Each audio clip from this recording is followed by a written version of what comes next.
Doctor BR Ambedkar Konaseema జిల్లా కొత్తపేట నియోజకవర్గంలో జరుగుతున్న ఇసుక మట్టి దోపిడీని అరికట్టకపోతే జనసేన పార్టీ తరఫున తీవ్ర ఉద్యమం చేయాల్సి వస్తుందని నియోజకవర్గ జనసేన పార్టీ ఇన్ఛార్జ్ బండారు శ్రీనివాసరావు హెచ్చరించారు. మండల పరిధిలోని వాడపాలెం గ్రామంలోని ఆయన స్వగృహంలో సోమవారం మాట్లాడుతూ ఇసుక అక్రమ తరలింపును అడ్డుకోవడంలో అధికార యంత్రాంగం విఫలమైందన్నారు. ఇసుక అక్రమ తరలింపు విషయాన్ని పవన్ కళ్యాణ్ దృష్టికి తీసుకువెళ్తామన్నారు. అధికారుల నుంచి అయితే ఏ విధమైన స్పందన లేదు.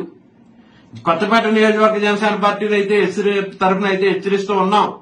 ఇప్పటికైనా మీ అధికారులందరూ మేలుకుని ఈ ఇసుక మాఫియాను వెంటనే ఆఫ్ చేయగలిగితే మీరు వెంటనే స్పందించండి. లేకపోతే మా పై స్థాయి జనసేన పార్టీ నాయకులు మా అధ్యక్షుల దృష్టికి కూడా తీసుకెళ్లి దీని మీద తీవ్రమైన ఉద్యమం చేస్తాం. ఈ మట్టి మాఫియా ఇసుక మాఫియాను ఆపడానికైతే జనసేన పార్టీ తరఫున కట్టుబడి ఉందని చెప్పి మీకు హెచ్చరిస్తూ అధికారులైనా ఇప్పటికైనా కళ్లు తెరుచుకుని దీన్ని వెంటనే ఆఫ్ చేసేటట్టుగా ప్రజల యొక్క సొమ్ముని, ప్రజల యొక్క ఆస్తిని కాపాడవలసిన బాధ్యత మీ అందరూ